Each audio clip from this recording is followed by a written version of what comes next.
Meeting लेनी बहुत ज़रूरी है टीम में, हम सब मानते हैं सर। मीटिंग कंटिन्यू होती है।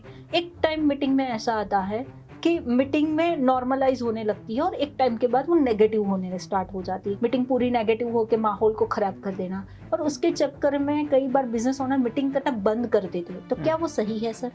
आगे के भविष्य के 35 साल एंजॉय करना है ना, तो आज के मुश्किल 5 5 साल साल। आप भूल जाओ एंजॉयमेंट के। हुँ, उसमें आपका काम होना चाहिए। और अगर आज 5 साल आप एंजॉय कर रहे हो, तो आगे के 35 साल एंजॉयमेंट आप भूल जाओ, क्योंकि आपको बहुत ज़्यादा स्ट्रगल करना पड़ेगा। हर बिजनेसमैन, हर स्टार्टअप जो बंदा है करने वाला, वो अपनी वैल्यूएशन बनाने पे लगा हुआ है। मेरी कंपनी की वैल्यू इतनी है, मेरी कंपनी की वैल्यूएशन इतनी है, मेरी कंपनी का मार्केट साइज इतना है, मेरे कंपनी का मार्केट कैप इतना है। इन चीज़ों के ऊपर वो ज़्यादा फोकस कर रहा है, रादर देन कि उस कंपनी को जड़ से मजबूत जी। कैसे किया जाए।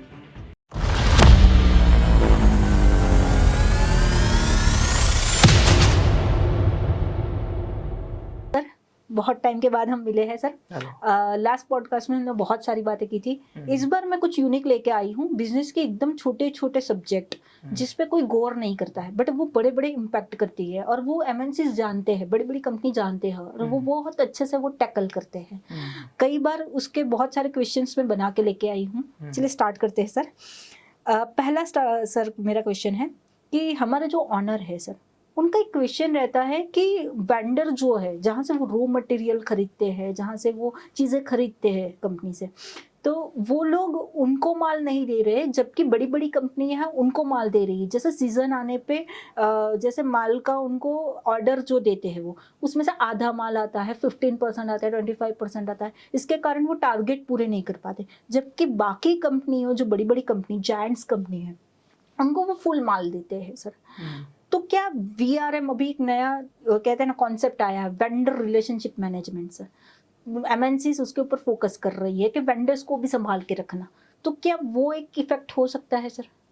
तो आपका क्वेश्चन ये है कि जो वेंडर्स होते हैं वो लोग बड़ी बड़ी कंपनी को सप्लाई करते हैं, लेकिन जब ज़रूरत पड़ती है तो छोटी कंपनी को वो कहीं ना कहीं कटौती करते हैं। जी। ये एक्चुअल में हकीकत है और हर जगह ये होता है। और ये सिर्फ बिजनेस में नहीं होता, हर जगह ये होता है। जैसे एज एग्जांपल आप समझो, आप किसी किराना की दुकान पे जाते हो, ठीक है।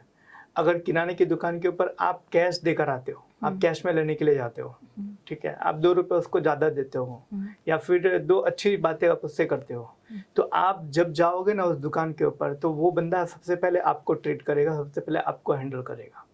इसकी वजह कम्युनिकेशन। कम्युनिकेशन, इसकी वजह सिंपल सा है, रिलेशनशिप। हाँ। ठीक है। तो वेंडर भी क्या करते हैं, बड़ी बड़ी कंपनी को जब ज़रूरत पड़ती है तब ज़्यादा सप्लाई करते हैं और आपको या दूसरे जो छोटे व्यापारी होते हैं उनको कम करते हैं। तो उसकी वजह ये होती है, बड़ी कंपनियों से एक तो ऑर्डर बड़ा मिलता है, दूसरा उनको पेमेंट भी बड़ा मिलता है, तीसरा हो सकता है उनको पेमेंट टाइम पर मिलता हो, ठीक है, और उनके साथ में काम करने में इनको फ़ायदा ज़्यादा होता हो। इसलिए ये क्या करते हैं कि बड़ी कंपनियों के ऑर्डर्स पहले प्रोसेस करते हैं। और छोटी कंपनी में क्या होता है, कई बार क्रेडिट प्रॉब्लम होते हैं, कई बार छोटा सा बिल बनता है उनका, कई बार उनके पास से कहते हैं ना, जो उनको बेनिफिट चाहिए वो उतना नहीं मिलता, इसलिए वो छोटी छोटी चीज़ों को इग्नोर करते हैं, छोटे छोटे व्यापारियों को इग्नोर करते हैं। तो याद रखना, ये बिजनेस का नियम है और बिजनेस का नियम ये कहता है कि आपको जो फ़ायदा दे उसको फ़ायदा दो। ओके। तो अगर छोटे व्यापारी से किसी वेंडर को ज़्यादा फायदा नहीं मिल रहा है तो छोटे व्यापारी को वो इग्नोर करेगा ही, और बड़े व्यापारी से अगर उसको फायदा मिल रहा है तो पहली प्रायोरिटी उसको वो मिलेगा। तो अगर ये छोटे व्यापारी भी अगर ये चाहते हैं कि भाई हमें भी वो ट्रीटमेंट मिले, तो उनको बल्क में परचेजिंग करनी चाहिए। जैसे एज एग्जांपल समझो, एक हमारे क्लाइंट थे, उनके कपड़े की दुकान थी, तो अब वो अकेले अगर खरीदी करने के लिए जाएंगे तो वो बहुत ज़्यादा डिस्काउंट नहीं करवा पाएंगे, बहुत ज़्यादा थोक में नहीं मिलेगा उनको, राइट। तो बहुत ज़्यादा उनकी प्राइसिंग कम नहीं होगी, उनके वहाँ पर बहुत सारी और भी चीज़ें मैटर करेगी। राइट। तो उन लोगों ने क्या किया, उन लोगों ने ग्रुप बनाया, उन एरिया जहाँ पर उनका है उस एरिया के अलावा 8-10 लोगों को उन्होंने अलग अलग एरिया से सिलेक्ट किया और सबको ऐसा बोला कि हम सब एक ही वेंडर के पास से खरीदी करेंगे मिलके। तो एक की क्वांटिटी के सामने 10 की क्वांटिटी आई। तो अब एक की क्वांटिटी में वेंडर को बहुत ज़्यादा फायदा नहीं मिलने वाला था, लेकिन 10 की क्वांटिटी में उसको फायदा ज़्यादा मिलने वाला था। तो फिर उसने क्या किया, जब 10 लोग मिलके गए खरीदी करने के लिए तो उसने अच्छा ट्रीटमेंट भी किया, उसने अच्छी सर्विस भी दी, उसने डिस्काउंट भी दिया और उसने प्रायोरिटी भी दी।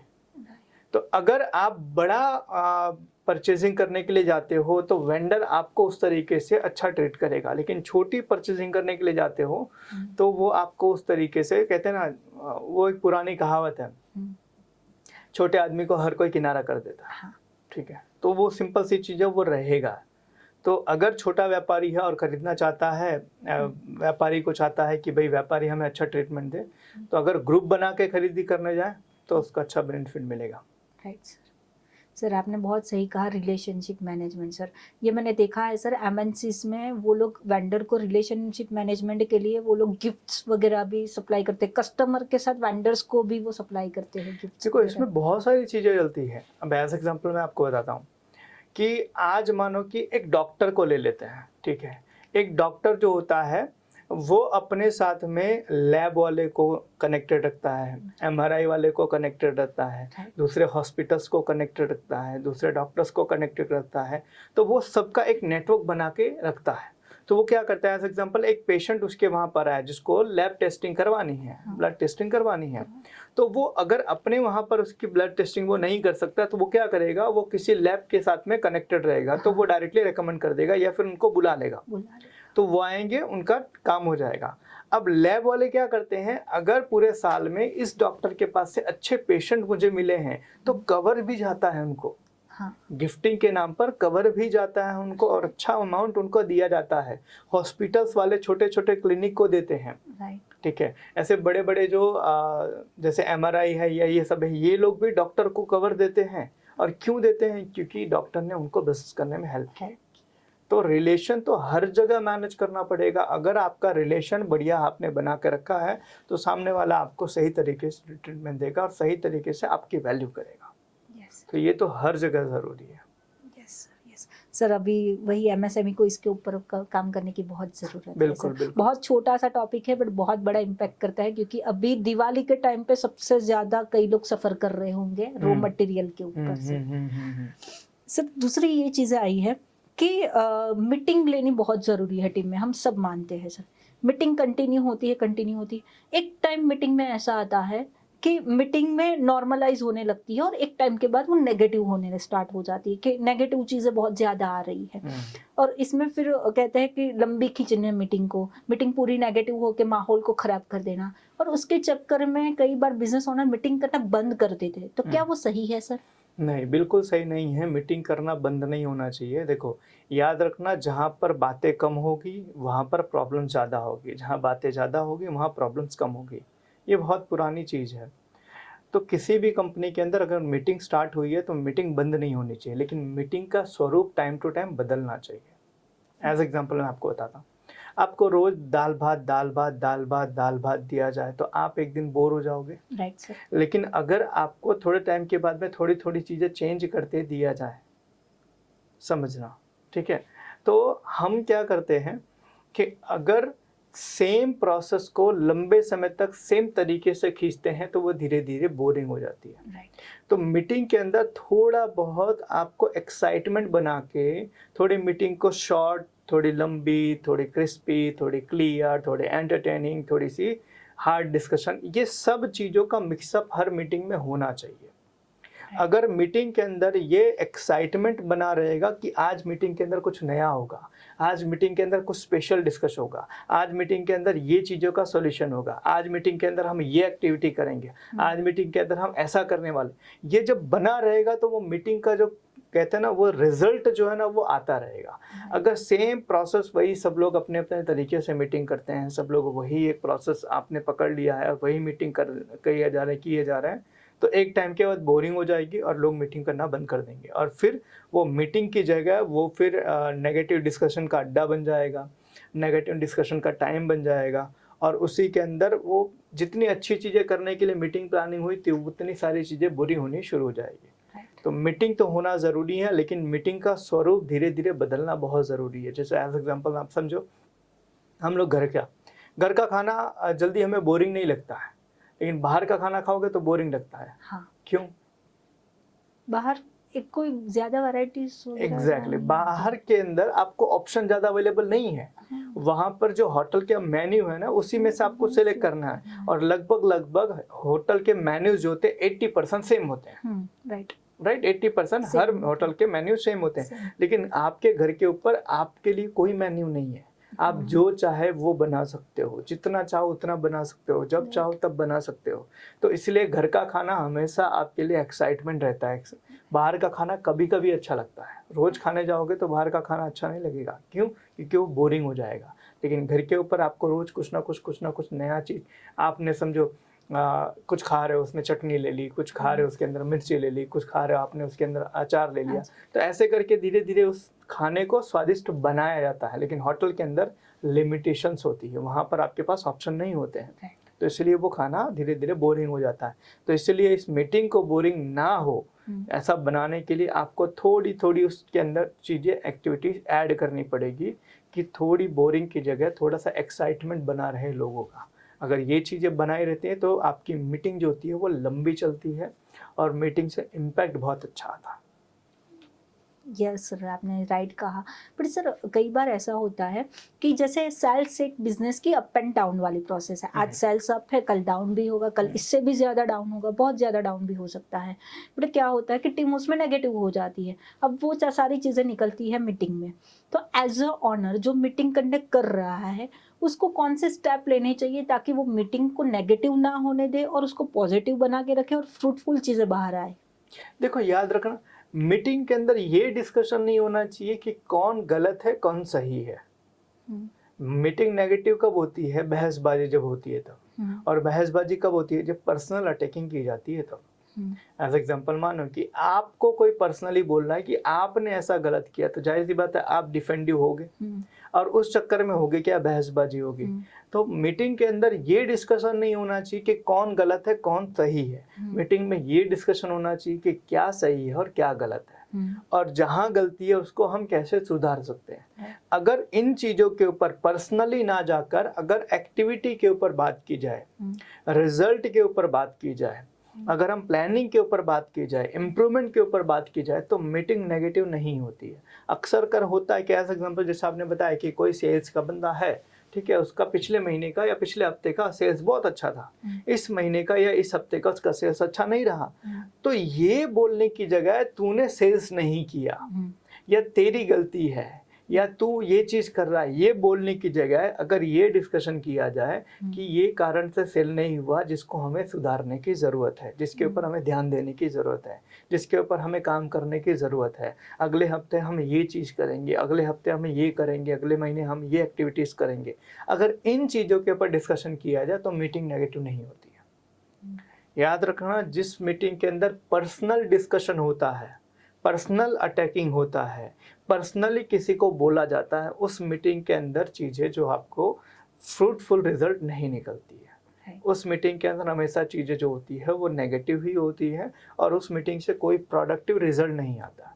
तो प्रोडक्टिव रिजल्ट चाहिए तो आपको पर्सनल टारगेट ना करके आपको उस पर्टिकुलर एक्टिविटी के ऊपर काम करना चाहिए, बात करना चाहिए। एक पुरानी कहावत है कि याद रखना कि जब जब आप किसी को पर्सनली टारगेट करोगे तब तब आपको रिजल्ट काम के अंदर नहीं मिलेगा। राइट, ठीक है, तो पर्सनल डिस्कशन नहीं होना चाहिए, प्रॉब्लम का सॉल्यूशन डिस्कशन होना चाहिए। तो पर्सनल अटैकिंग कभी भी अलाउ नहीं होनी चाहिए किसी मीटिंग के अंदर। अगर वो चीज़ होती है तो समझो वो मीटिंग को पूरा ख़राब कर सकती है। इसलिए पर्सनल अटैकिंग ना हो के अगर प्रोफेशनल डिस्कशन किया जाए, काम के ऊपर डिस्कशन किया जाए। एक कहते हैं ना कि कोई इंसान गलत नहीं होता है, परिस्थितियाँ गलत होती है। हाँ, राइट। तो परिस्थितियों के ऊपर डिस्कशन करो ना। आज जो इंसान, कल जो इंसान अच्छा था वो आज खराब कैसे हो गया? राइट। इसका मतलब ये है कि कल परिस्थिति अच्छी थी इसलिए वो अच्छा लग रहा था, आज परिस्थिति खराब है तो आज खराब हो गया। नहीं, ऐसा नहीं होना चाहिए। कल जो बंदा था आज भी वही बंदा है। कल परिस्थिति अच्छी थी, आज परिस्थिति खराब है, जिसके कारण हम डिस्कशन कर रहे हैं। तो अगर परिस्थिति के ऊपर डिस्कशन किया जाए ना कि बंदे के ऊपर, तो शायद हमारा मीटिंग जो है वो बहुत अच्छा रिजल्ट देगा। राइट सर, यानी कि एज अ ऑनर मैं मीटिंग ले रही हूँ तो मुझे प्रॉब्लम सॉल्विंग मोड में ज़्यादा रखना है ऑब्वियस, मीटिंग। देखो लीडर का काम ही यही होता है, प्रॉब्लम को सॉल्व कैसे किया जाए, ना कि क्रिटिसाइज कैसे किया जाए। एक लीडर जो होता है वो कभी भी क्रिटिसिज्म में नहीं जाता, वो क्रिटिसाइज नहीं करता है कि कौन गलत है। एक लीडर जो होता है वो ये डिस्कशन करता है कि क्या गलत है और उसको सुधारा कैसे जाए। तो अगर क्या गलत है और उसको सुधारा कैसे जाए, ये मीटिंग में डिस्कशन होता है, तो वो मीटिंग का सबसे बेहतरीन रिजल्ट निकलेगा और ये मीटिंग कभी बंद भी नहीं होगी। Right sir. जब आपको डर नहीं है कि एज एग्जांपल पिछले महीने आपने काम किया लेकिन रिजल्ट नहीं आया, तो आपको डर नहीं होगा। क्यों?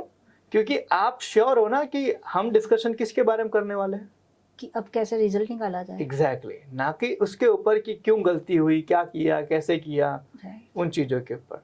तो परिस्थिति के ऊपर डिस्कशन होगी तो चीज़ें आपकी बेहतर होंगी। ओके सर, कई बार ये देखा है मैंने, बड़ी बड़ी अभी एक लिंक्डइन पे मैंने एक पोस्ट पढ़ा था, तो वहाँ पे क्या था कि जो भी बड़े बड़े लोग हैं वो मीटिंग्स जो करते हैं वो एक टाइम बाउंडेशंस में ही करते हैं, और इवन वो बोलते हैं कि आपको इतने टाइम तक की लिमिट में ही बोलना है, इसके ज़्यादा आप बोल नहीं सकते, या फिर वो लोग मीटिंग से उठ के चले जाएंगे या फिर नॉट इंटरेस्टेड, मीटिंग कर देंगे, पूरी बंद कर देंगे मीटिंग।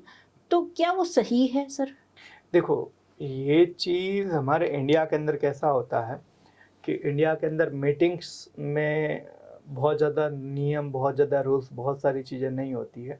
लेकिन बाहर जितने लोग हैं जो प्रोफेशनल्स हैं, तो उनके लिए ये प्रोफेशनलिज्म बहुत मैटर करता है। मैं किसी से डिस्कशन कर रहा था कि आई थिंक कुछ मीटिंग चल रही थी, एक जूम कॉल के ऊपर मीटिंग चल रही थी। तो उसमें से 2-3 फॉरेनियर उस मीटिंग के अंदर अवेलेबल थे। तो उन लोगों ने अपना पॉइंट ऑफ व्यू रखा और पॉइंट ऑफ व्यू रखने के बाद में वो लेफ्ट हो गए, वो चले गए छोड़ के मीटिंग, ठीक है। और उसमें जो बाकी के इंडियंस थे तो कुछ लोग लास्ट तक बने रहे। तो ऐसे ही डिस्कशन हुई कि भाई हम लास्ट तक बने रहे, क्यों? क्योंकि हम मीटिंग की गरिमा बनाए रखना चाहते थे। हाँ। ठीक है, कि मीटिंग के अंदर हम छोड़ के चले जाएंगे, सामने वाले को बुरा लगेगा। हाँ। ये सोच के, जबकि ये चीज़ फॉरेनर के लिए नहीं होती है। वो लोग इन चीज़ों को नहीं, मेरा काम खत्म, मैं चला गया, मैं एंटरटेन क्यों करूं? मेरा काम वहां पर नहीं है, तो अब मैं वहां पर रुक कर अपना टाइम वेस्ट क्यों करूं? तो वो छोड़कर चले गए। ये चीज़ें फॉरेन का कल्चर है, वहाँ पर फीलिंग्स, वहाँ पर दूसरों को तवज्जो देना, वहाँ पर दूसरे की रिस्पेक्ट करना, ये सब चीज़ें बहुत ज़्यादा नहीं होती है। प्रोफेशनलिज्म में मैंने मेरा काम किया, मैं चला गया, ठीक है, ये होती है। बट इंडिया में कैसा होता है, इंडिया के अंदर हमें लास्ट तक बने रहना होता है, ठीक है। तो मीटिंग के अंदर कभी भी कोई भी बंदा है मीटिंग के अंदर, तो अगर मानो कि उनको समय दिया गया है तो वो समय में बोले और समय के अंदर बोलकर वो चले जाए। और इसके लिए सबसे पहले डिसाइड ये करना है मीटिंग करने से पहले मीटिंग का एजेंडा क्या होना चाहिए और ये मीटिंग हम कितना लंबा लेने वाले हैं। प्रॉब्लम कहाँ होती है, जिस मीटिंग का एजेंडा फाइनल नहीं होता उस मीटिंग के अंदर चीज़ें कितनी लंबी डिस्कस होती है ना, पता नहीं चलता।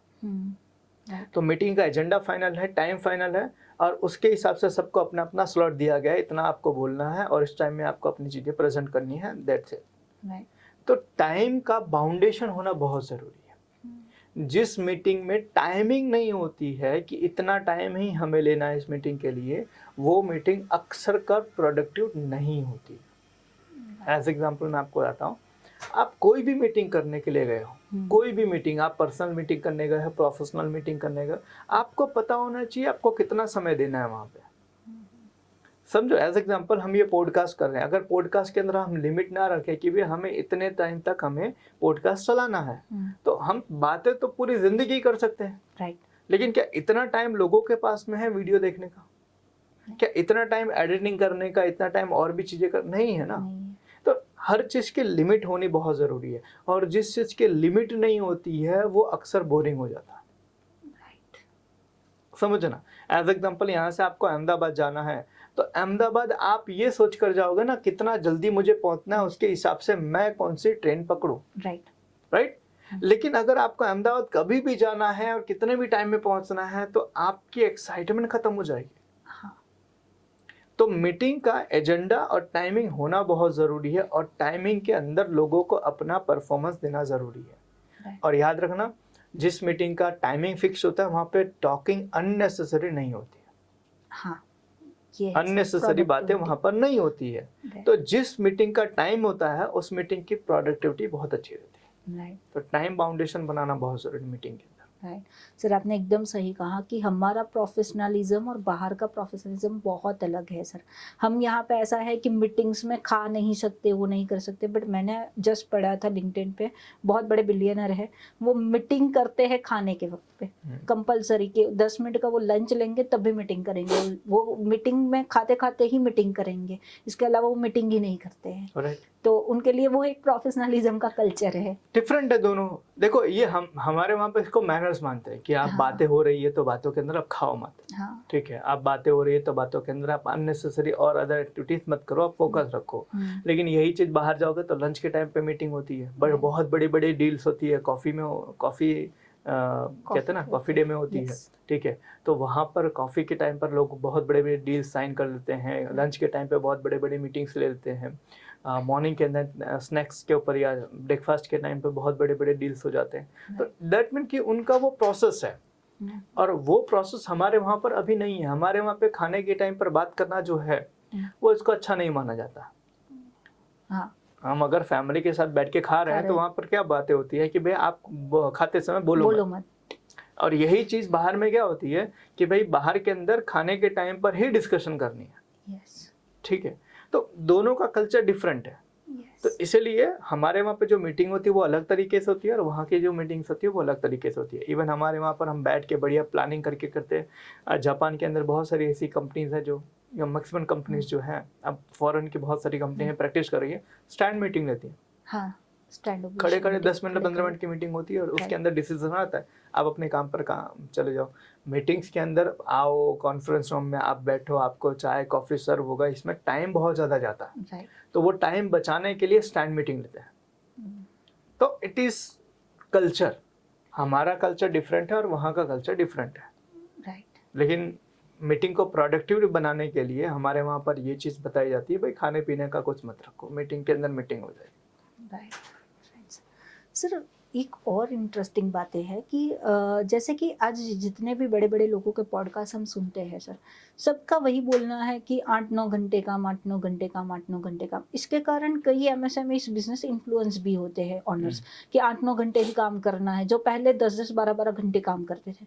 बट वो कभी अपने पीछे की पास्ट बैक एंड स्टोरी कोई नहीं बताता। आज हम बॉलीवुड को देखते हैं, के पॉप ड्रामास वगैरह देखते हैं, तो वहाँ पे बैक एंड स्टोरी नहीं बताई जाती कि क्या थी और वो क्या करके यहाँ पे आए, एक्चुअल में पीछे क्या था। हमें तो बताया जाता है एकदम फिल्मी वाली चीज़ें, और वो भी जो बताते हैं वो अभी जो हिसाब है, बिलियनर्स है, जो भी मास्टरमाइंड्स है, आगे जो बिजनेस के टॉप पे है, तो वो अभी के सिचुएशन के हिसाब से बताते हैं। उन्होंने पीछे कितना स्ट्रगल किया, कितने घंटे काम किया, वो कभी कोई नहीं बताता है, ना ही वो इतना इंटरेस्ट लेते हैं ये सारी चीज़ों में। तो इसके कारण बिजनेस पे बहुत बुरा असर पड़ रहा है, क्योंकि जो बंदे पहले 12 घंटे काम कर रहे हैं वो अभी 10 घंटे काम कर रहे हैं, 8 घंटे काम कर रहे हैं। तो क्या ये कंटिन्यूअस रहना चाहिए या नहीं होना चाहिए? देखो याद रखना, मैंने आज से कुछ ट्रेनिंग के पहले मैंने एक कंसेप्ट शेयर किया था, 5 वर्सेस 35। इसमें क्या होता है कि देखो, अगर आगे के 35 साल आपको एंजॉय करना है तो आज के 5 साल आप एंजॉय करना भूल जाओ। समझना इस चीज को, आगे के भविष्य के 35 साल एंजॉय करना है ना, तो आज के 5 साल आप भूल जाओ एंजॉयमेंट के, उसमें आपका काम होना चाहिए। और अगर आज 5 साल आप एंजॉय कर रहे हो तो आगे के 35 साल एंजॉयमेंट आप भूल जाओ, क्योंकि आपको बहुत ज़्यादा स्ट्रगल करना पड़ेगा। समझना इस चीज़ को, और यही दुनिया के हर कामयाब इंसान के पीछे का सीक्रेट है कि शुरुआत के जो 5 साल 10 साल जो हुए हैं उसने उतना एफर्ट लगाया है जिसमें उसने कभी भी वर्किंग आवर्स काउंट नहीं किया। 10 घंटे 12 घंटे 16 घंटे 18 घंटे हमने भी किया। समझना इस चीज को, ठीक है। तो शुरुआत में आपको घंटे नहीं गिनने होते, शुरुआत में आपको अपनी जड़ बनाने के लिए, अपनी जड़ को मजबूत करने के लिए जितनी ज्यादा रिक्वायरमेंट होती है उतनी ज्यादा करनी पड़ती है। That is necessary. एक बार आपकी जड़ मजबूत हो गई, एक बार आपकी स्टेबिलिटी आ गई, तो आप 8 घंटे काम करो, 5 घंटे काम करो, 4 घंटे काम करो या मत करो, तो भी कोई फर्क नहीं पड़ता।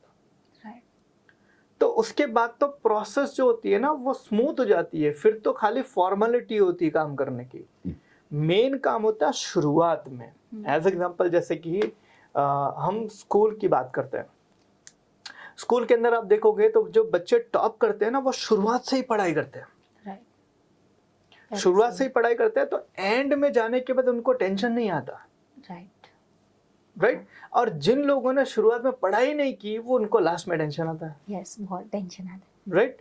तो ये सिंपल सी चीज है, आपने शुरुआत से ही पढ़ाई की है तो लास्ट में आपको टेंशन नहीं आएगा। हाँ, और अगर आपने शुरुआत से एंजॉय किया तो लास्ट में टेंशन आएगा। हाँ, तो सेम चीज फिर बाद में आप ये कहो कि भाई शुरुआत से मैंने पढ़ाई नहीं की और आखिर में जाके मुझे कितने घंटे पढ़ने चाहिए, तो उसका कोई कैलकुलेशन नहीं, नहीं इसका है। कोई कैलकुलेशन नहीं। एग्जैक्टली। लेकिन आपने शुरुआत से ही रोज के 5 घंटे पढ़ाई की हुई है, तो आपको लास्ट में जाके आप 2 घंटे 3 घंटे पढ़ोगे तो भी आपके लिए इनफ है। राइट, तो उसी तरीके से करियर भी है। तो करियर के अंदर अगर आप अपने किसी चीज को चेज कर रहे हो, किसी चीज को पाने की कोशिश कर रहे हो, तो उस टाइम पर आपको ये नहीं देखना है कि मैं 8 घंटे काम करूं, 10 घंटे काम करूं, या 12 घंटे काम करूं, या 18 घंटे काम करूं। आपको जो जरूरी है वो करना पड़ेगा। हाँ, एक बार आप वहां पहुंच जाते हो जहां आप पहुंचना चाहते थे, उसके बाद आप 4 घंटे 5 घंटे काम करोगे या 10 घंटे काम करोगे तो उससे कोई बहुत ज्यादा इम्पैक्ट नहीं पड़ेगा। राइट, तो आज का ये जो यूथ जो है ना, वो ये सारे बिजनेसमैन जो बड़े बड़े हैं, जिन लोगों के साथ कभी कभी डिस्कशन होती है कि भाई यूथ को इतना काम करना चाहिए, यूथ को ऐसा काम करना चाहिए, तो मैं ये कहूँगा कि सब छोड़ो। सिंपल सी चीज़ है, आप अपने आप से पूछो आपको क्या चाहिए राइट, और उसके हिसाब से आप मेहनत करो। आपका घर नहीं चल रहा है और आप बोल रहे हो 8 घंटे या 4 घंटे या 5 घंटे काम करो, तो आपके लिए काम करने के घंटे जरूरी है या फिर आपका घर चलना चाहिए वो जरूरी है? आपकी प्रायोरिटी क्या है? प्रायोरिटी क्या है? जब अपने करियर की शुरुआत की थी, उस टाइम पर हमारे लिए कोई संडे नहीं था, कोई दिवाली, कोई दशहरा, कुछ नहीं था। स्पेशली हम लोग संडे के दिन सेशंस खुलते थे। राइट, हमारी मीटिंग्स रात में 9-9, 10-10, 11 हमारी एक डील तो किरण सर के साथ में, अपनी टीम के साथ में क्लोज रात में 1:30 बजे की थी। राइट, नाइट में 1:30 बजे।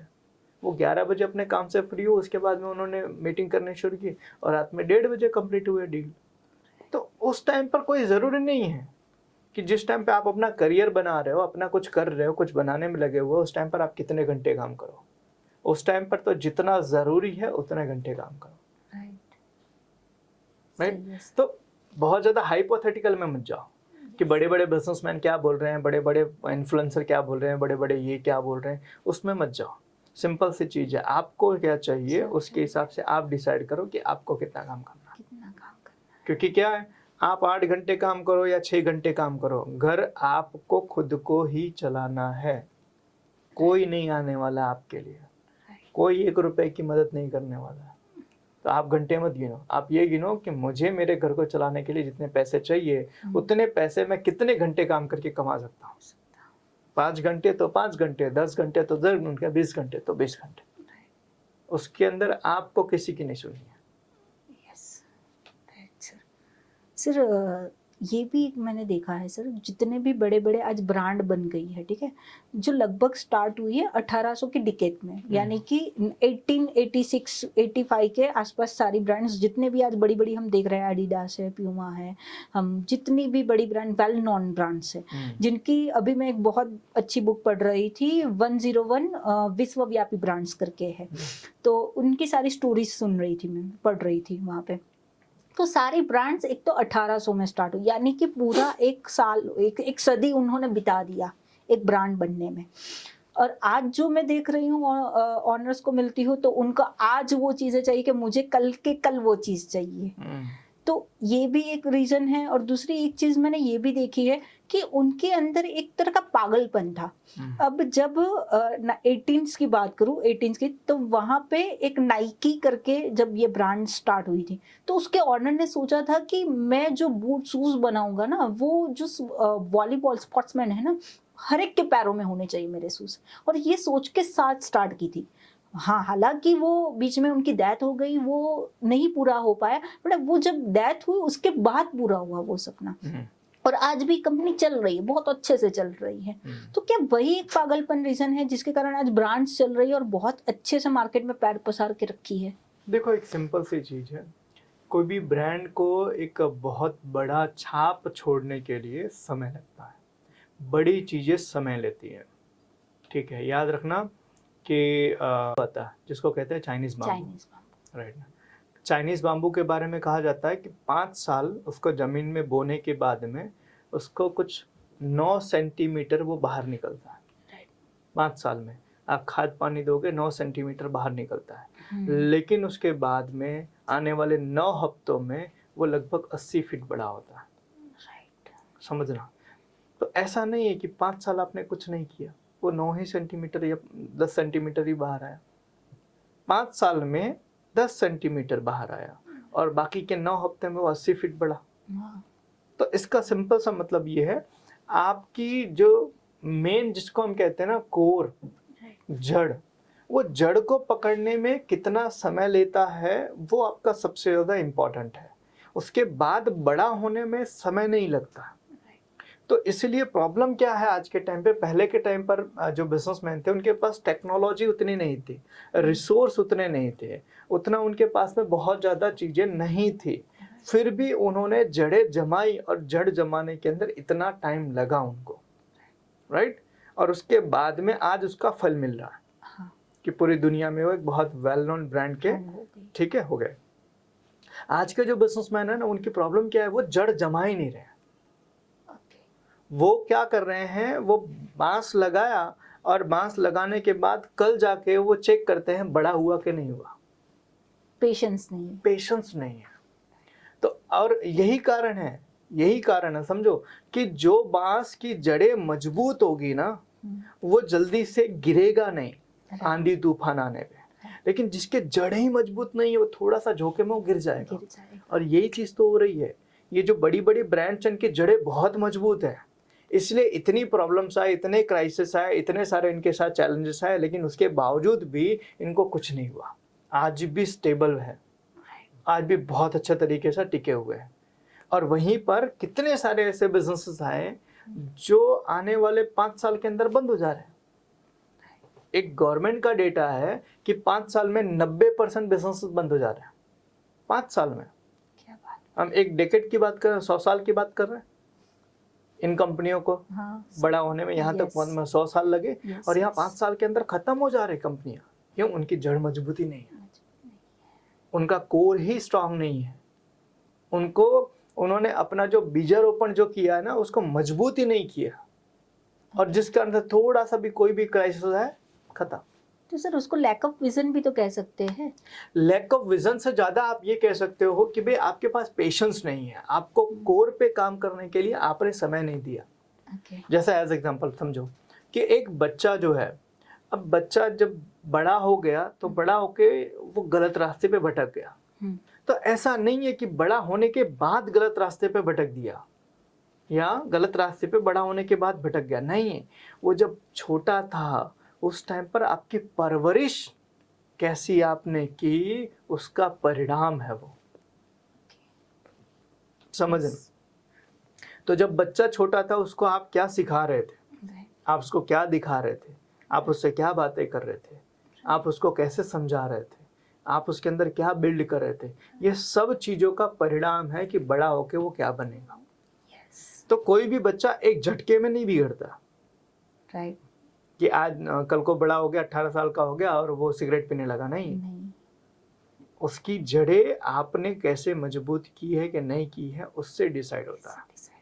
तो इसीलिए बिजनेसमैन आज के जो है ना, वो कोर पर काम ही नहीं करते हैं, विजन्स के ऊपर काम नहीं करते, विजन नहीं बनाते हैं, अपना गोल नहीं बनाते हैं, अपना वैल्यूज नहीं बनाते हैं, अपना मिशन नहीं बनाते हैं, और अपने टीम के अंदर ये सब चीज़ें इनबिल्ड नहीं करते, ये सारी चीज़ें अपनी टीम के अंदर डेवलप नहीं करते हैं। कि भाई मुझे एक बहुत बड़ी कंपनी बना, लेकिन मुझे ही पता, मेरी टीम में किसी को पता ही नहीं है, मैं मेरी टीम को साथ ही नहीं ले रहा हूँ, मैं मेरी टीम के साथ में बैठ के इसके ऊपर सोच ही नहीं रहा हूँ कि एक बहुत बड़ी कंपनी कैसे बनाई जाए। उसको मैं ये एहसास ही नहीं दिला पा रहा हूँ कि जब कंपनी बड़ी होगी तो भी इस कंपनी का बहुत बड़ा हिस्सेदार होगा।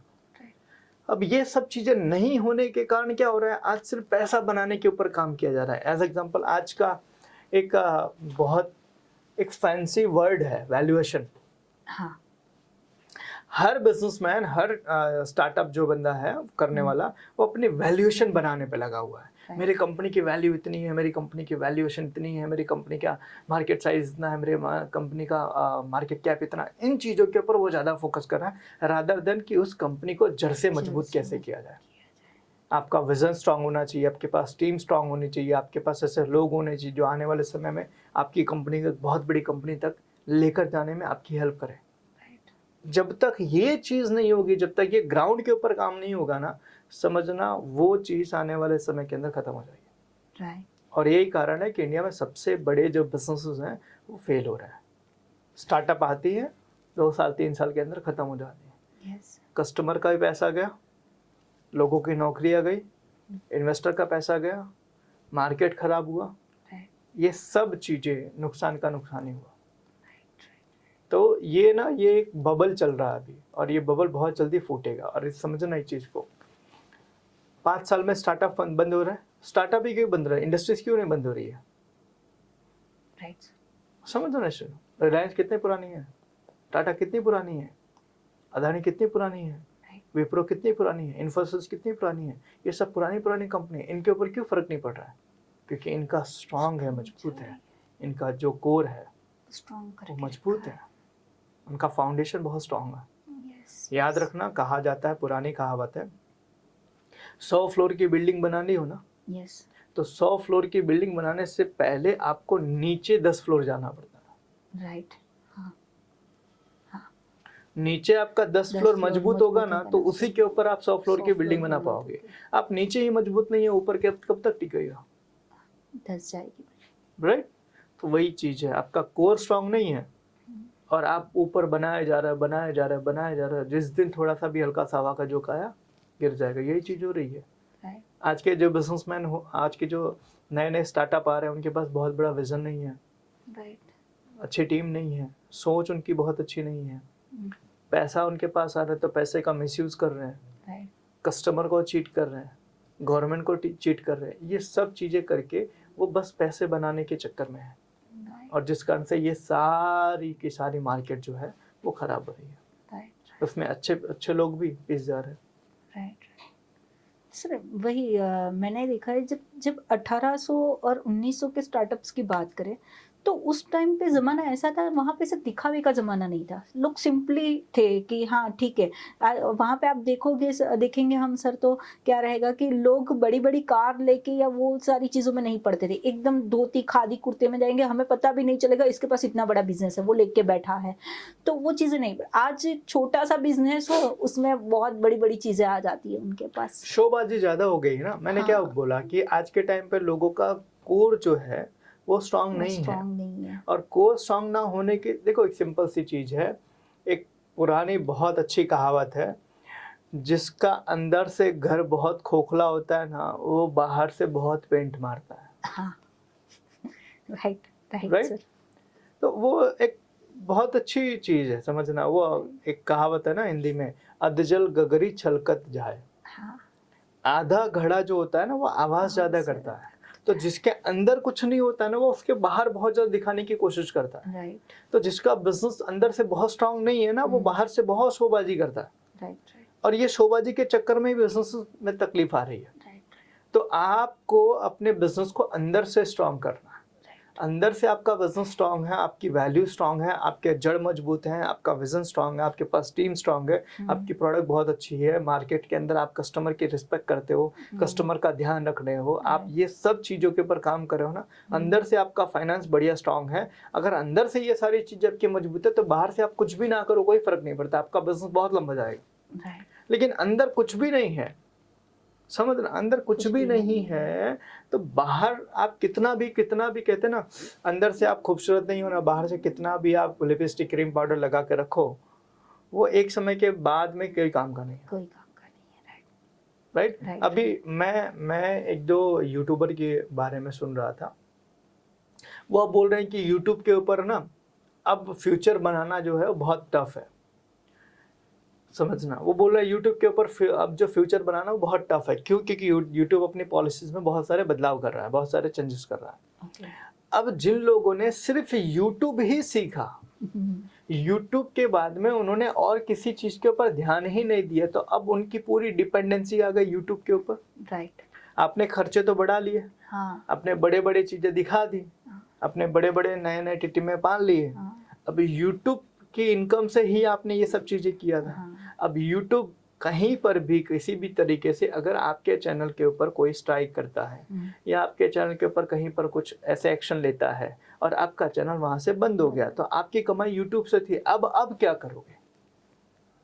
No option, right. बोलना पड़ेगा वो यूट्यूब हाँ, ने तो खराब किया। वो खत्म हो जाएगा।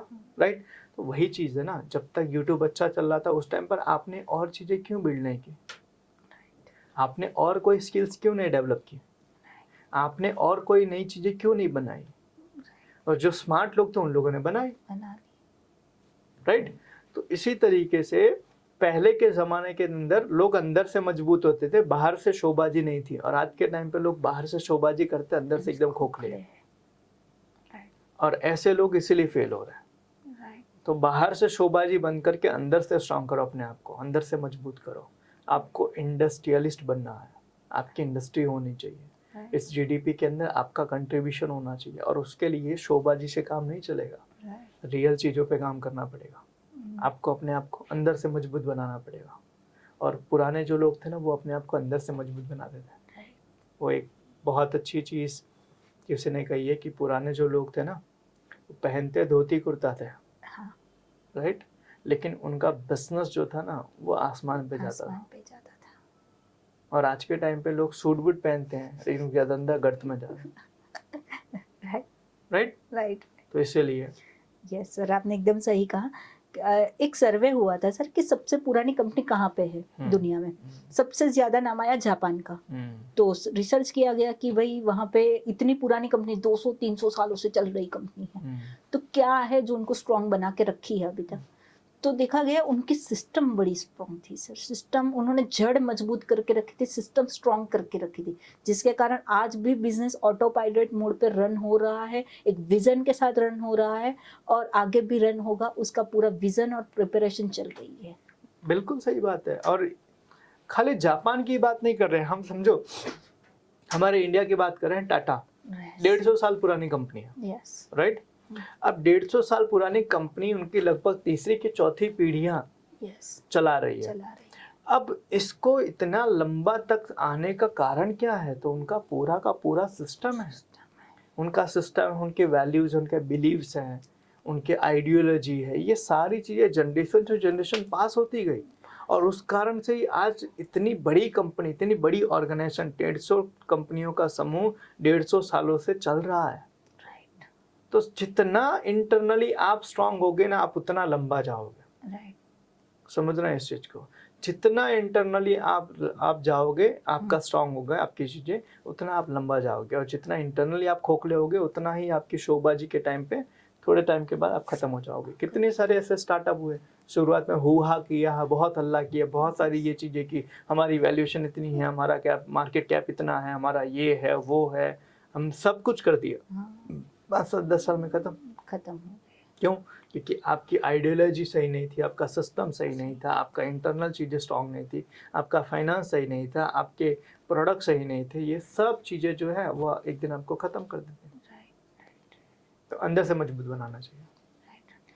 कई बार सर देखा है मैंने बिजनेस ओनर को कि उन्होंने अपनी एक प्रोडक्ट पे मास्टरी है। जैसे मान लो कि मान लीजिए कि मैंने इंजीनियरिंग बैकग्राउंड से हूँ और मुझे प्रोडक्ट, एक यूनिक प्रोडक्ट बनाई है, बहुत अच्छी प्रोडक्ट बनाई है, मेरी मास्टरी उसमें है। बट मुझे एक सेल्स, कहते हैं ना, सेल्स को आज सबने भौवा बना के रखा है कि सेल्स ये है वो है, इतना आसानी से नहीं होता है।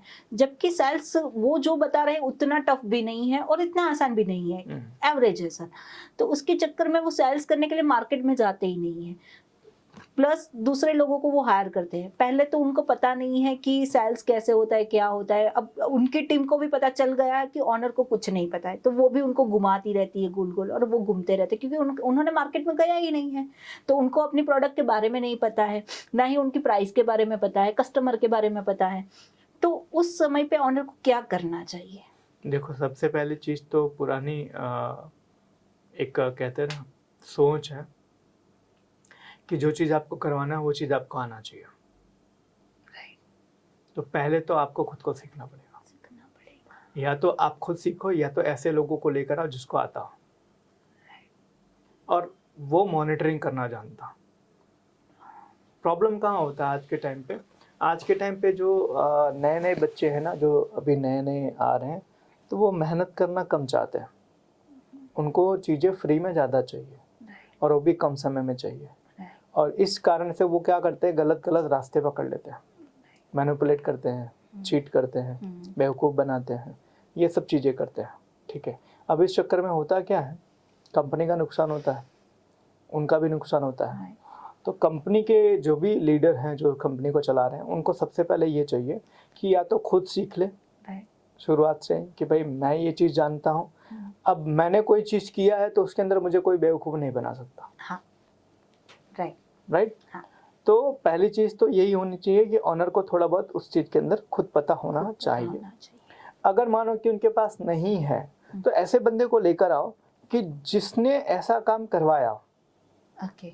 जैसे कि मैं आपको एक एग्जांपल बताऊं, एक में हमारे क्लाइंट थे, उनकी डेयरी की शॉप थी, डेयरी मैन्युफैक्चरर थे वो।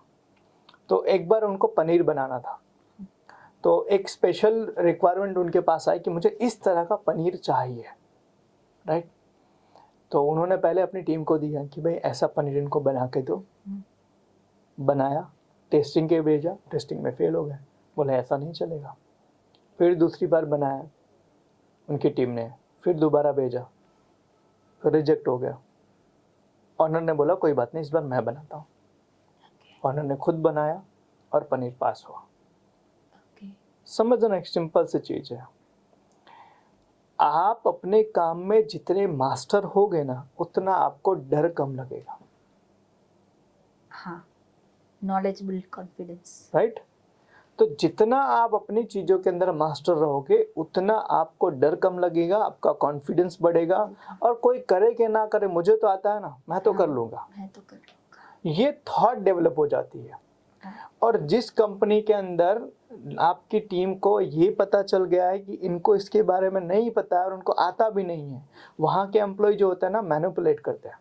हाँ, वहाँ के एम्प्लॉयज़ जो होते हैं मैनिपुलेट करते हैं, बेवकूफ़ बनाते हैं, यहाँ वहाँ की बातें करते हैं। और ऑनर पकड़ भी नहीं पाता है, क्यों? क्योंकि वो चीज़ उसने पहले कभी किया नहीं है।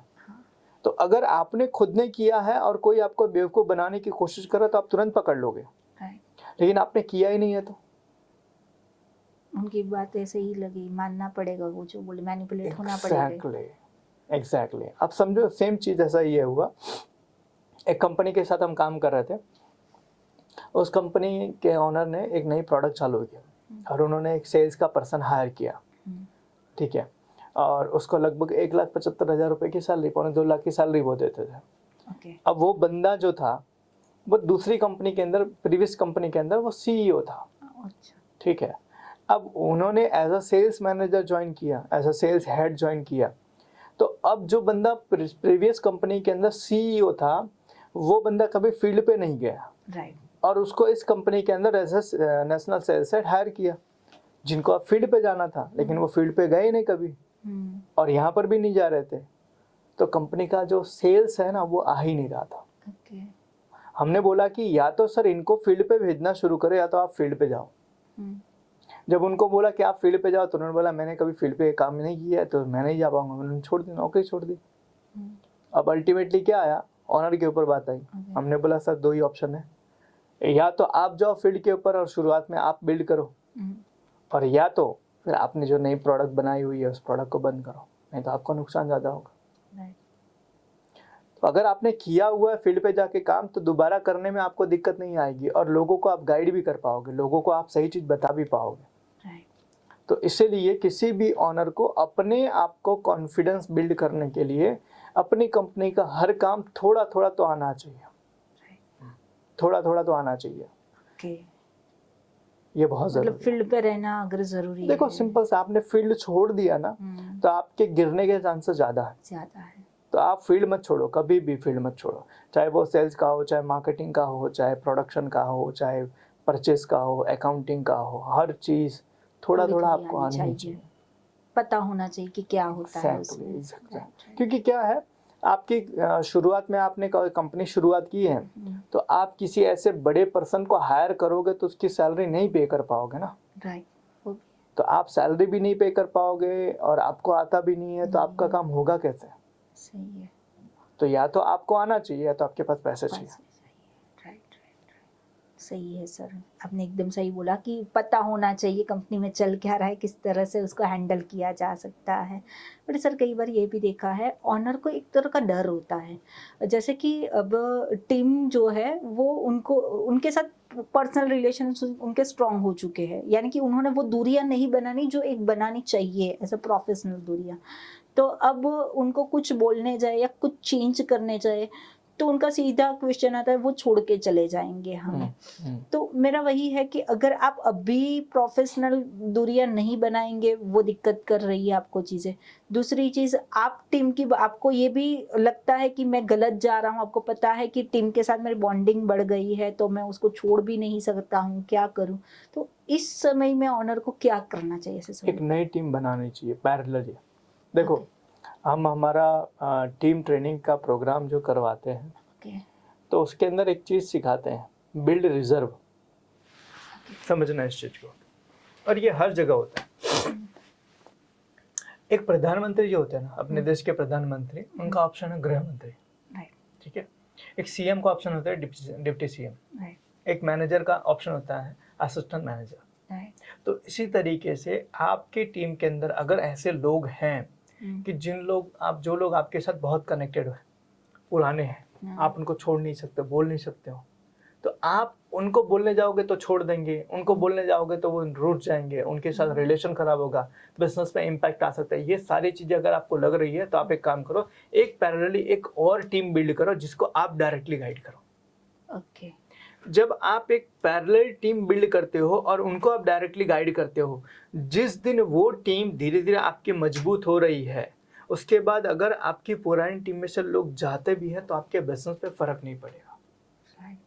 दैट्स वाई हम कहते हैं ऑलवेज, हमेशा आपको एक रिजर्व में आपको एक पैरेलल टीम बनानी चाहिए। तो आप पैरेलल टीम बनाओ, रिजर्व रखो, और ये वही कर सकता है जिसको अपने बिजनेस के अंदर ग्रो करना है, जिसका विजन बड़ा है। प्रॉब्लम कहाँ होती है पता है? लोग सेटिस्फाइड हो गए, मेरा जो चल रहा है सब अच्छा चल रहा है, उसी लोगों के साथ करना है, वही प्रोडक्ट के साथ करना है, उसी सिस्टम से करना है, ये सारी चीजें जिसकी फिक्स हो गई है ना, उस बंदे के लिए नई टीम बनाना एक बहुत बड़ा टास्क है, वो नहीं करता है। लेकिन जिसको ग्रो होना है, जिसको अपने विजन को पूरा करना है, जिसको कुछ बड़ा करना है, वो बंदा क्या करेंगे, कोई बात नहीं, ये जो मेरी टीम चल रही है इनको करने दो, इनके हिसाब से एक मैं और टीम बनाता हूँ। और ये हमने कितनी जगह पर ये इम्प्लीमेंट करा है, बहुत अच्छा रिजल्ट है, बहुत अच्छा रिजल्ट है। इवन हमारी ही टीम के अंदर एक जगह पे ऐसी सिचुएशन आई थी, एक बंदा हमारी टीम का था जिसके ऊपर पूरा सेल्स डिपेंड करता था, और उसको ऐसा कभी कभी लगता था कि भाई मैं नहीं रहूंगा ना तो इनका सेल नहीं होगा। हमने पैरेलल एक टीम बिल्ड की, और टीम बिल्ड करने के बाद उसको भी डर सब हो गया कि भाई अगर मैं नहीं करूंगा ना तो इनको फर्क नहीं पड़ता। क्यों? क्योंकि इनके पास एक ऑप्शन ऑलरेडी है। आपके पास में एक ऑप्शन हमेशा आपको कॉन्फिडेंस देता है, इसलिए और ऑप्शन आपके पास होना चाहिए। सपोज एज एग्जांपल, आपके पास में 5,000 रुपए है, ठीक है, 2,500 एक जेब में, 2,500 दूसरी जेब में, ठीक है। एक दो सिचुएशन लेते हैं, एक सिचुएशन की एक ही जेब में 5,000 है, और एक सिचुएशन है दोनों जेब में 25-2500 रुपए है। अब मानो आपकी एक जेब कट जाती है, तो सबसे ज्यादा तकलीफ कौन से सिचुएशन में होगा? 5,000 एक जेब में तो पूरे पूरे के पूरे सिंपल सी चीज है, राइट? वही चीज अपने बिजनेस में भी होती है। एक टीम के ऊपर आप रिले करते हो, डिपेंडेंट हो, अगर वही टीम आपको आप जैसा चाहते हो वैसा ना करे तो आपको तकलीफ ज्यादा होगी। लेकिन आपके पास एक ऑप्शन और भी है, तो दूसरी टीम से आप काम करवा सकते हो। Yes sir, yes. तो आप, और इस तरीके से बिजनेस चलता है। आप समझो फ्रेंचाइजीज क्यों दी जाती है, फ्रेंचाइजीज देने के पीछे का भी बहुत बड़ा कारण है। मैं फ्रेंचाइजी ओनर हूँ, मैंने मेरी दुकान चलाई है, मैं मेरे बिजनेस को बड़ा करना चाहता हूँ, लेकिन मैंने क्या किया, 20 फ्रेंचाइजी बांट दी है। अब 20 फ्रेंचाइजी में से सबके सब एक जैसा परफॉर्म तो नहीं कर रहे हैं, लेकिन मेरा धंधा तो हो रहा है ना, हो रहा है, राइट। समझना, 20 में से 15 अच्छा परफॉर्म नहीं कर रहे, 5 तो अच्छा कर रहे हैं, कर रहे हैं, मुझे उसका बिजनेस तो मिल रहा है। तो ऑप्शंस आपको हमेशा कॉन्फिडेंस देते हैं, आपको श्योरिटी देते हैं, तो इसलिए ऑप्शन बना के रखो। और ऑप्शन बना के रखोगे तो आपको कभी भी किसी का कहते हैं ना मैनिपुलेशन सहना नहीं पड़ेगा। कई बार हमसे लोग बोलते हैं सर वो जैसा बोलता है हमें करना पड़ता है। क्यों करना पड़ता है? क्योंकि आपके पास ऑप्शन नहीं है। राइट। तो ऑप्शन बनाओ। शायद इसीलिए सर कहा गया होता, कहावत भी है एक कि एक बकेट में सारे अंडे मत रखो। बिल्कुल सही बात है। अलग बकेट में रखो। राइट। तो कई बार ये भी सर देखा गया है, अभी मैंने एक इंटरव्यू भी सुना था और शायद मैं भी आगे पॉडकास्ट में शायद बात की, मुझे याद है वहाँ तक की, कि डिसीजंस के ऊपर कि मैंने देखा है हमारे जो ओनर्स है कि कई बार वो लोग डिसीजंस लेने में बड़ा टाइम लगा। वो बोलते हैं कि एक अच्छा डिसीजन टाइम लेता है। तो क्या ये सही है सर? अच्छा डिसीजन टाइम लेता है? बिल्कुल नहीं, बिल्कुल गलत है। एक अच्छा डिसीजन कभी लिया नहीं जा सकता। अच्छा डिसीजन मतलब क्या होता है? उसको क्या हम बढ़िया से सजाते हैं? उसको हम क्या लिपा पोती करते हैं? नहीं, ऐसा कुछ भी नहीं है। डिसीजन का मतलब होता है समय। सही समय पे अगर आपने निर्णय नहीं लिया तो वो डिसीजन आपका वैसे ही गलत होगा। तो एक बिजनेसमैन थे, बहुत बड़े बिजनेसमैन थे, उनको किसी पत्रकार ने एक सवाल पूछा। बोले सर आपकी कामयाबी का मतलब, आपके कामयाबी का सबसे बड़ा सीक्रेट क्या है? तो उन्होंने बोला हार्ड वर्क, डेडिकेशन, मेहनत। बोले ये सब तो सब बोलते हैं सर, रियल चीज़ बताओ जिससे आप कामयाब हुए। बोले सुनना चाहते हो? बोले हाँ। बोले मैं फैसले बहुत तेज लेता हूँ। बोले मतलब? बोले मैं डिसीजन बहुत फास्ट लेता हूँ। बोले इसमें आपको नुकसान होता है? बोले लाखों का, लेकिन फायदा करोड़ों का होता है। सिंपल सी चीज है।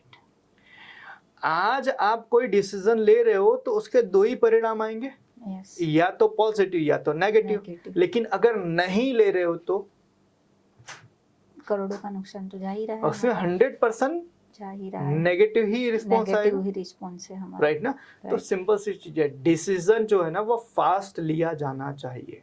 मैं ये प्रोडक्ट कब शुरू करूंगा, आज क्यों नहीं?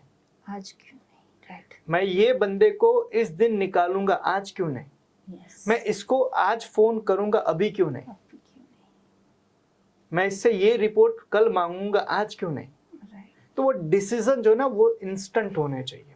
मैं खुद बता रहा हूँ, मेरी लाइफ का बहुत बार मैंने डिसीजन लिया हुआ जिसमें मैं गलत हुआ हूँ, लेकिन जो भी आज कुछ मैं हूँ मेरे डिसीजन के कारण ही हूँ, क्योंकि मैंने डिसीजन बहुत तेज लिया, बहुत फास्ट लिया। आप सोचते रहो मेरा डिसीजन यस तो यस, देखो अच्छा लगे तो हाँ, अच्छा ना लगे तो ना। सिंपल सी चीज है। आगे बढ़ो।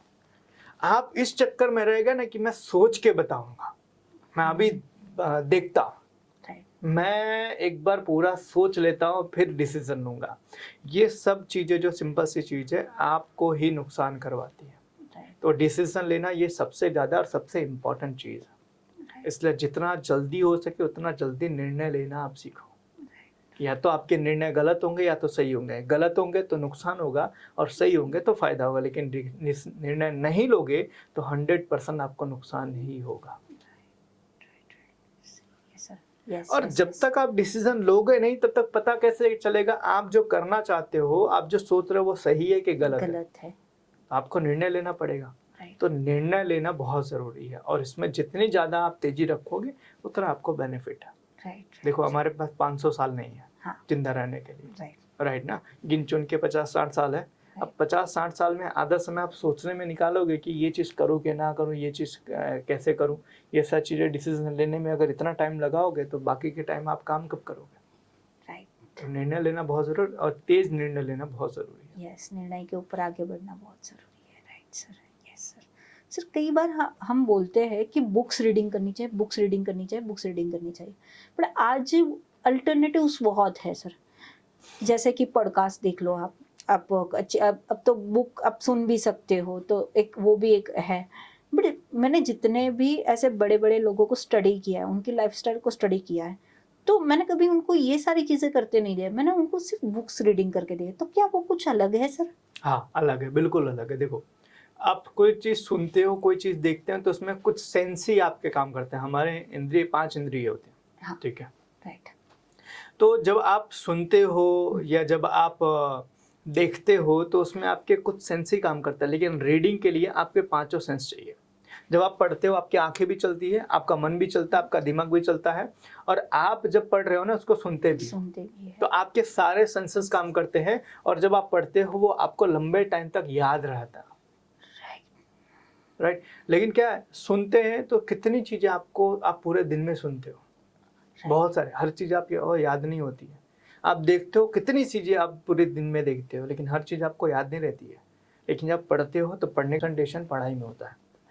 तो इसलिए हर बिजनेसमैन, हर बड़ा और कामयाब इंसान पढ़ने पर ज़्यादा ध्यान देता है, और वो भी फिजिकल कॉपीज, वो टैबलेट वाले नहीं।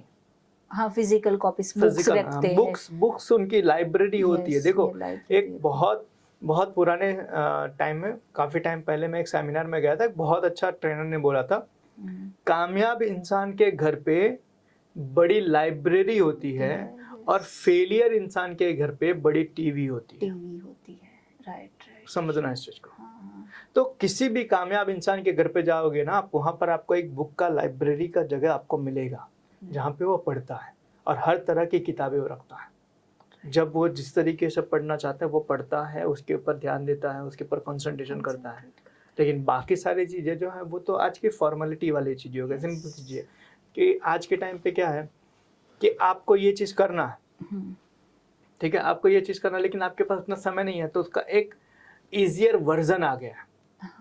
आज किताब पढ़ना ज़रूरी है, लेकिन किताब पढ़ने के लिए लोगों के पास समय नहीं है, लोगों को नींद आती है, लोग बुक खरीदना नहीं चाहते हैं। तो उसका एक ईजियर वर्जन क्या आ गया मोबाइल के अंदर, आप पॉडकास्ट सुन लो, ठीक है, या आप बुक की समरी सुन लो, ठीक है। अब ये ईजियर वर्जन आ गया, लेकिन क्या इतना इफेक्टिव है? तो नहीं है।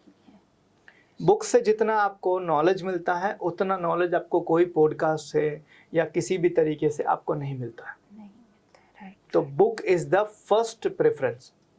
किसी भी कामयाब इंसान के लिए सबसे पहला प्रेफरेंस उसके लिए बुक है। तो मैं तो यही कहूँगा कि बुक पढ़ना चाहिए। हाँ, बुक पढ़ने के लिए आपके पास समय नहीं है तो आपके पास पॉडकास्ट है, आपके पास में ई बुक है, ये सब चीज़ों का ऑप्शन तो है, लेकिन पहले प्रायोरिटी बुक्स होनी चाहिए सर। हाँ सर, मैंने अभी एक बीच में रील्स देखी थी सुधा मूर्ति मैडम की, कि एक बार क्या हुआ, सुधा मूर्ति मैडम एंड नारायण सर, ऐसे नारायण सर ने बोला कि चलो हमें जाना है, अभी अब न्यूली वेड्स थे वो लोग, तो बोला कि चलो एक बड़े घराने में जाना है डिनर करने के लिए, अच्छे से रेडी हो जाना।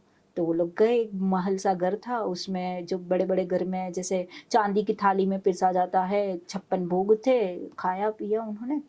फिर वो जब बाहर निकल रहे थे, थोड़ी दूर गए होंगे, तब सुधा मूर्ति मैडम ने बोला कि आप तो बोल रहे थे बड़ा घराना है, तो आपने ऐसा क्यों बोला?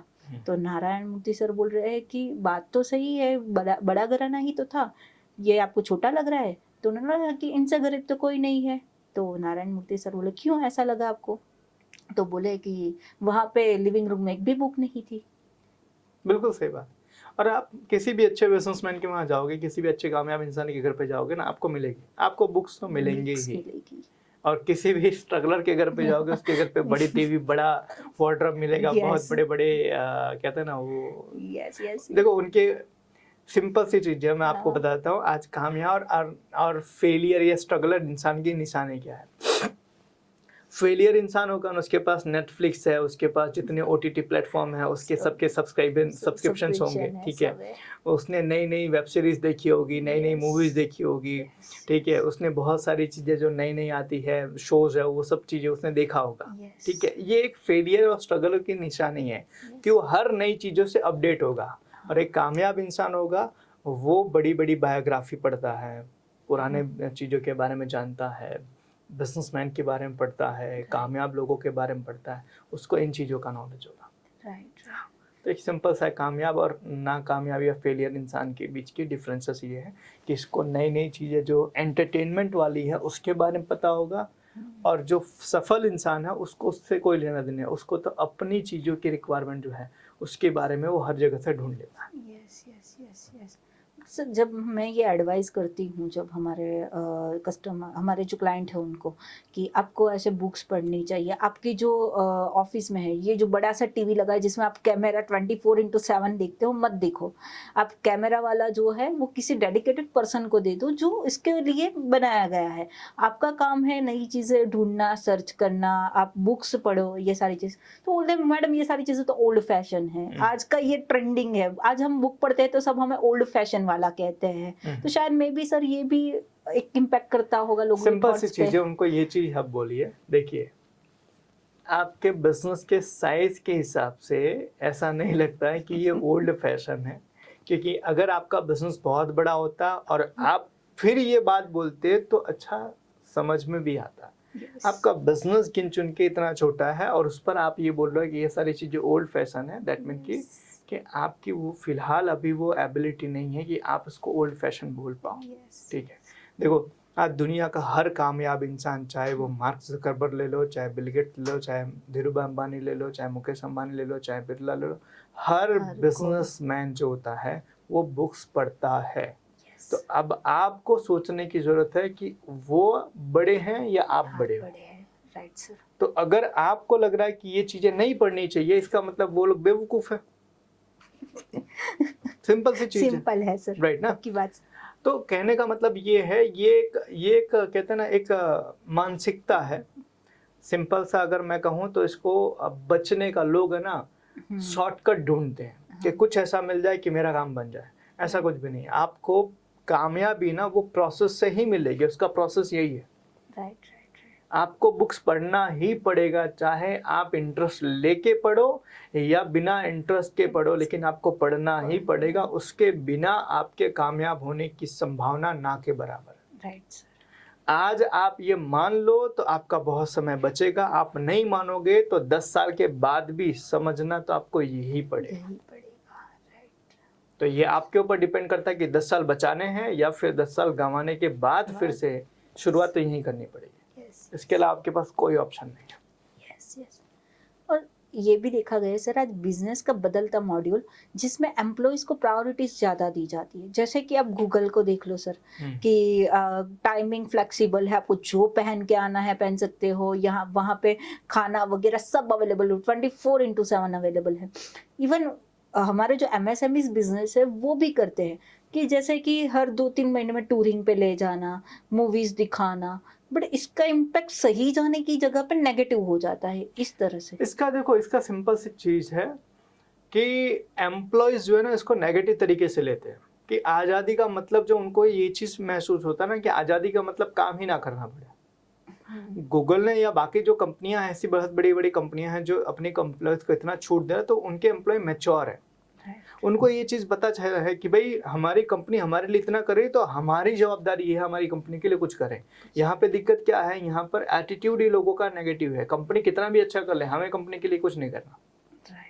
और इसीलिए तो इंडिया के अंदर रह के आप समझो ना, हम इंडिया के अंदर जो जॉब करने वाले लोग हैं उनका सफल इंसान में काउंटिंग नहीं करते। हम एग्जाम्पल देते हैं कि जॉब करके कोई कामयाब हुआ, तो कौन कामयाब हुआ? सुंदर पिचाई, सत्या नडेला, ठीक है, इन लोगों की बात करते हैं। हम इंडिया के लोगों के एग्जांपल क्यों नहीं देते? क्योंकि इंडिया के लोग ना अभी उस तरीके से अपना माइंड डेवलप ही नहीं कर रहे, एटीट्यूड डेवलप नहीं कर रहे। कंपनी तुम्हारे लिए कुछ भी करे लेकिन तुम कंपनी के लिए कुछ मत करो। अभी ये एटीट्यूड इंडिया के अंदर है, and that is only reason कि इंडिया के अंदर एम्प्लॉय की भी इज्जत नहीं है। ठीक है, एम्प्लॉय की भी इज्जत नहीं है और एम्प्लॉय भी कहीं ना कहीं अपनी इज्जत नहीं करता। राइट।